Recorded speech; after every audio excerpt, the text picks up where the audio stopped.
Chemba ya wafanyabiashara wanawake Tanzania TWCC imeendesha semina ya mafunzo kwa wafanyabiashara wanawake ili kuwapa mbinu za kufanya biashara kiushindani ili kupata faida katika maonesho ya 49 ya kimataifa ya biashara yanayotarajia kuanza Juni 28 hadi Julai 13 mwaka huu jijini Dar es Salaam.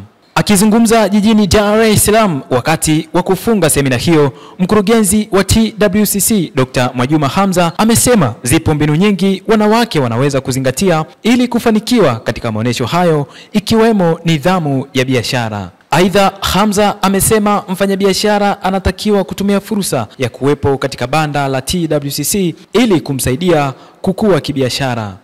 Ni prefer training, kuhakikisha kwamba mnapata elimu ya vitu gani vinatakiwa ujipange navyo unapokwenda kushiriki maonesho makubwa kama Sabasaba na maonesho mengine yote, kwa sababu maonesho yote yana procedures zinafanana. Lakini vitu gani usifanye, makosa yapi usifanye yakakufanya wewe ukao unashiriki tu maonesho alafu hukui. Kwa usijivune kushiriki maonesho mengi kwa mwaka alafu hayana matokeo, au kushiriki maonesho kila mwaka alafu hauna matokeo.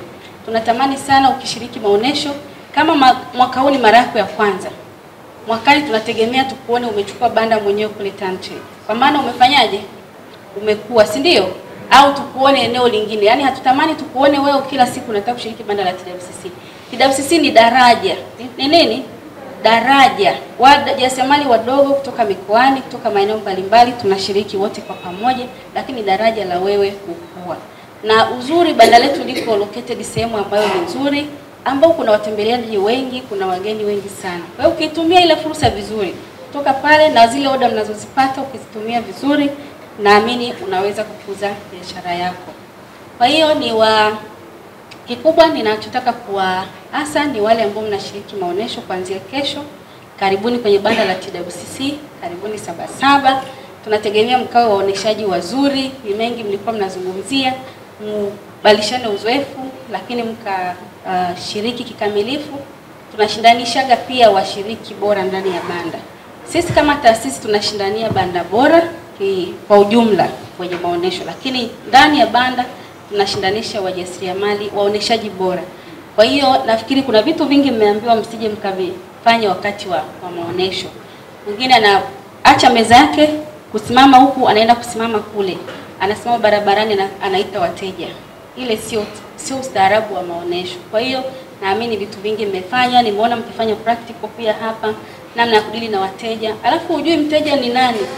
Kwa hiyo mjibu mteja vizuri, hakikisha kuna mambo ya msingi ya kuzingatia mmeambiwa kwenye sehemu ya customer service. Yule mteja ambaye unamuona unamdharau, huyo ndo mteja mwenye pesa. Huyo ndo mteja ambaye pengine anataka kufunga dili na wewe. Kwa hiyo anapokuja anataka kufanya nawe biashara ya muda mrefu, anafanya vikorokoro vingi au vitimbwi vingi kama akujue, yani akujue wewe nafsi yako, akujue wewe vizuri. Kwa wakati mwingine unaweza ukafikiri ni mteja ambaye hana maana sana, lakini kumbe yeye anataka kufahamu. Kwa hiyo mpokee kila mtu kadri ambavyo unaweza, bila kujali huyu ni nani na amekujaje, kwa sababu huwezi kujua mteja sahihi ni yupi. Lakini mifumo ya kutrack wateja ambao tumekutana nao Sabasaba, najua mmefundishwa.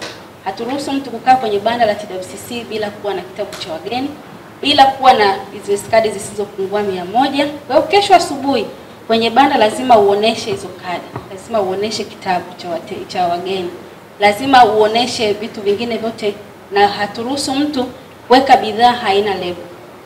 Na bidhaa kifungashio kimechoka au lebo imechoka au imeshachanika au imeshaingia maji. Kwa hiyo kuanzia asubuhi kesho yale yote mlofundishwa mhakikishe mnafanyia kazi, kwa sababu muonekano wako ndio ambao unavutia wateja. Kwa tunatamania kwa kweli tuone mkifanya vizuri kwenye exhibition. Tunatamani biashara zenu zikue, na sisi ni kazi yetu kuhakikisha hilo. Ndio sababu tunafanya haya mafunzo ya aina hii na mengine. Lakini pia ndani ya banda tutakuwa na program mbalimbali ambazo tutaziendesha.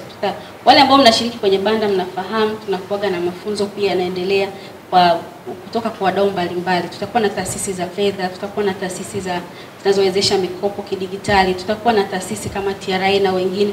Lakini yetu ni kuhakikisha kwamba wakati wote wa maonesho unapata fursa ya kujifunza mambo ya msingi ambayo pia unaenda kuyafanyia kazi vizuri. Kwa majina naitwa Fatuma Tanu Kahambi, natokea mkoa wa Kigoma.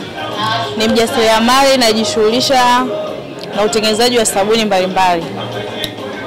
Nipo hapa TOICC katika semina ya leo.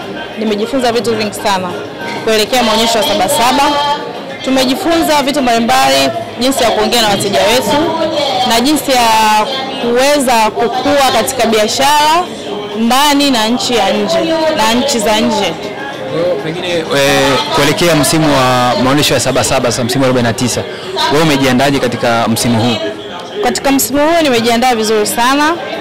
Nimejiandaa katika bidhaa zangu, kuwa na bidhaa nyingi kwa sababu tunaenda kukutana na watu wengi, tunaenda kukutana na watu wa masoko mbalimbali, kwa hiyo tunahitaji tuwe tuna mzigo wa kutosha ili kuweza kukidhi mahitaji ya wateja wetu. Katika biashara zetu hizi za sabuni, tunajishughulisha na sabuni mbalimbali kwa sababu sabuni zetu zinatokea mkoa wa Kigoma, ni sabuni zinazotoka na zao la mchikichi. Kwa hizi sabuni pia zina ubora tofauti kutokana na mandhari ya Kigoma na mikoa mingine tofauti. Kwa hizi sabuni, kwanza sabuni ni kitu kizuri ambacho kinatumika kila siku na ni kitu endelevu, kila siku lazima mtu atumie sabuni. Kwa tuna sabuni nzuri pia na zinajulikana kwa mikoa mbalimbali, na tupo hapa tukielekea msimu wa Sabasaba kuweza kujulikana zaidi na zaidi. Unawaambiaje wafanyabiashara, baadhi ya wateja au Watanzania wamekuwa na ile kasumba ya kwamba wanakuwa hawaamini bidhaa zinazotengenezwa na Watanzania, mpaka bidhaa za nje wanakuwa na imani nazo. Je, unawaambiaje hao? Mimi niwatoe hofu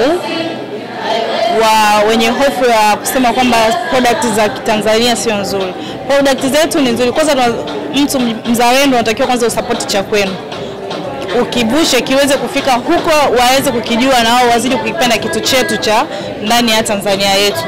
Kwa na washauri wasio na hofu kutumia vitu ambavyo sio vya halisia kwao. Tumieni vitu ambavyo ni natural kutokea Tanzania ni kwetu, ili tuweze kukua zaidi, tuweze kukua na viwanda, kwa sababu support yenu ndio inaweza kutufanya sisi tukafika mbali na kukua zaidi.